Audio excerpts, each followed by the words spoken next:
अर्धा जून सरला, मात्र तरी सुद्धा महाराष्ट्र कोरडाच आहे. अद्यापही आठवडाभर मान्सूनची प्रतीक्षा करावी लागणार आहे असा अंदाज वर्तवला जातोय.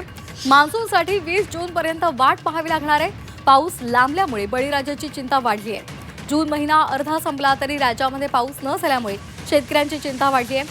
पावसासाठी आता पुढील 4 ते 5 दिवस वाट पाहावी लागेल. मान्सून गेल्या 4 दिवसांपासून एकाच ठिकाणी स्थिर आहे. त्याचा पुढल्या काळामध्ये फारसा बदल होणार नाहीये असा अंदाज सुद्धा वर्तवला जातोय. त्यामुळे अजून 4 ते 5 दिवसासाठी आपल्याला प्रतीक्षा करावी लागणार आहे. तळकोकणामध्ये 6 जूनला मान्सूनचं आगमन झालं आणि त्यानंतर तो वेगानं राज्यभर सक्रिय होईल असा अंदाज होता. मात्र मान्सूनची स्थिती कमकुवत असल्यामुळे तो 4 दिवसांपासून एकाच जागी स्थिर आहे. ही स्थिती पुढील 4 ते 5 दिवस आणखी कायम राहील असा अंदाज आहे. 20 जूनपर्यंत पावसाची प्रतीक्षा आपल्याला करावी लागणार आहे.